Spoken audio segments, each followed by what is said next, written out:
Hey everybody, this is Jeremy Vessey with Pixel Surplus, and today I wanted to discuss pricing. More specifically, I wanted to discuss how I do my own pricing. Many of the videos and articles that I've seen typically stay away from the specifics. However, I thought that it would be very helpful to be completely transparent with how I've priced the project that I've done in the past. Hopefully this will give designers of any experience level more data to go off of. I wanted to say that before I get into this, that this is by no means the right way. We all have different pricing strategies, but unless people are more transparent and open about specific numbers, freelancers will always be stuck in the dark when it comes to which range they should charge. Pricing is kind of a touchy subject within the creative space. No matter how much you decide to charge, you'll have people thinking it's either way too high or way too low. There's no real standard pricing within this industry either, so each client has different needs, which will impact the amount of time that it will take to complete a project. For me, I've always found that the easiest way to do pricing is by the project versus hourly. This is just my own personal preference because I have a general idea of how long it will take me to complete each project. So in this video, I'm going to discuss pricing on various projects that I've done, the requirements, and the project pricing. I'll also keep the client and projects anonymous so I don't have to reach out to each individual client and ask if I can make their project a case study. I wanted to keep this video strictly about logo and branding design identity. Most of the clients that contact me are for this type of work anyways. So I may go over pricing for other types of design work in the future. If you're interested in more videos about that topic, please leave a comment below, and you can also subscribe to the YouTube channel as well. So let's start with lowest pricing. So I've been a freelance designer for close to 10 years now. The lowest I've charged for a client is for a logo for $300. This is just when I was starting out and it was part of a larger project that included a website and other items, deliverables. Due to it being packaged together, I decided to give the client a discount or bulk pricing. They were also operating on a shoestring budget, so I decided to give them a deal at the time. Overall, the project still brought in over $2,000, but this included business cards, a simple website, social media logos, etc. The highest pricing that I've charged for a logo design project was $4,500 US. This included a logo type or a word mark, an icon, and a badge design that was for a men's apparel company, and it was based out of Dubai. More logos that are in the higher range of my pricing were for tech startups, restaurants, and more. The highest range is usually between $3,000 and $4,000 for brand identity, and that's just me.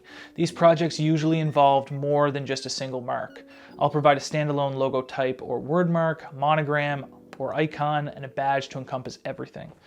The average price over the last 5 years, I typically charge no less than $1,500 for a logo design project. This has become my standard starting pricing point. Lately, the average has been between $2,000 and $3,000. It depends on whether or not you're looking for a standalone mark or multiple marks. I'll also say that I've charged around $1,500 for label design as well. And that's a starting point that will be increased whether or not the project is more complex. So for example, custom illustrations or editable template options, etc. Revisions. One very important point is that my cap for revisions is after 2 rounds.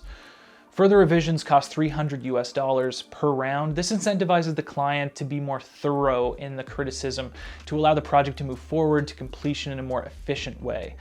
If you give unlimited revisions, the client will likely take you up on that offer, and projects will take much longer.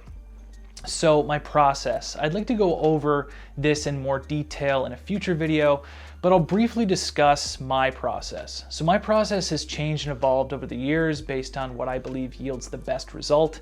And again, I want to make it clear that each designer has their own process, and you may not agree with everything that I do, but you can use this to help inform you on the diverse practices of each designer. So I'll simply break it down into phases for you. Before I begin, I ask the client to create a mood board of designs that inspire them. This helps me gain an understanding of what they are seeing in their own head, and I also ask them to send over anything that I've designed that may have caught their eye. Most of my clients are people who have found my work on Dribbble or Behance or Creative Market. So typically they've seen something that I've designed that makes them feel that I'm a fit for their project. I also inform them that I require 50% upfront before the project begins and 50% before I deliver the final files to them. After this, I can get started. So phase one, I call this the sketch phase.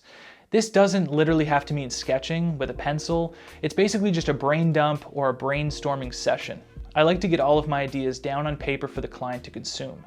This helps me weed out any of the ideas that are not worth pursuing or maybe landing on ideas that the client is intrigued by.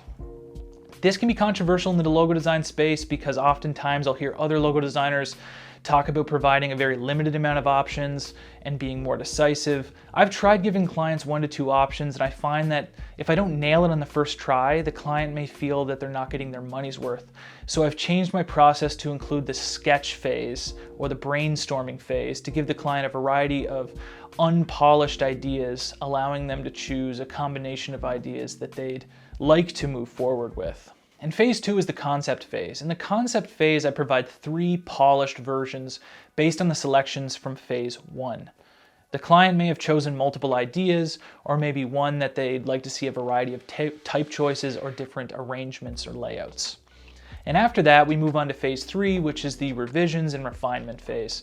Phase 3 contains 2 revision rounds. The client will critique the 3 polished concepts and ask for revisions. I allow for 2 different rounds of revisions, as we can usually wrap up within this amount of time, and extra revisions come at additional cost. My average price for a logo project is between $2,000 and $3,000 US. Since most of my popular work is in the badge design style, I typically get hired to create badges or vintage lockups. When the client requests a logo type, a monogram, an icon, and a badge to contain it all, I usually charge around $3,500 US. To some designers, this may seem very high, and to others, it may seem low. I also wanted to add an important point. I'm a logo designer, but I'm also a type designer. I've created over 100 digital products. I've been a part of dozens of large extended commercial licensing deals. Companies have licensed a typeface from me for titles for TV series or TV commercials or worldwide advertising campaigns and different things like that. Typically, the pricing for licensing is over $3,000 US, and I've spoken to other type designers who've informed me that they've received over $20,000 for a single extended commercial license. This has given me a lot of context because it shows that companies are willing to pay good money for usage rights. As a logo designer or a lettering artist, this should give you confidence if you're contacted by larger clients. If they're willing to pay over $3,000 to license a font, a custom piece of lettering should be worth far more to them, you would think. So if you've been charging hundreds of dollars, regardless of your client size, you're leaving a massive amount of money on the table. I'm hoping that this information helps inform you on how much to charge. Maybe you think I'm pricing too low, or maybe you think I'm pricing far too high.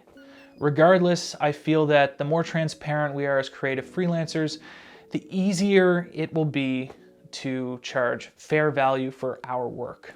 When I was starting out, I wish I had more designers who would make their pricing public. Even though I don't charge the exact amount for every client project, I do have a minimum, and that minimum that I've stated earlier was $1,500 US. Maybe that is impossible if you're just starting out, and that's understandable, but at least you know that it's possible, and you can work towards finding a minimum that works for you. Thanks for watching. I hope that you found this helpful. If so, please leave a comment below and subscribe. If you'd like to follow my own design work, I'll have it linked in the YouTube description. Thanks, guys.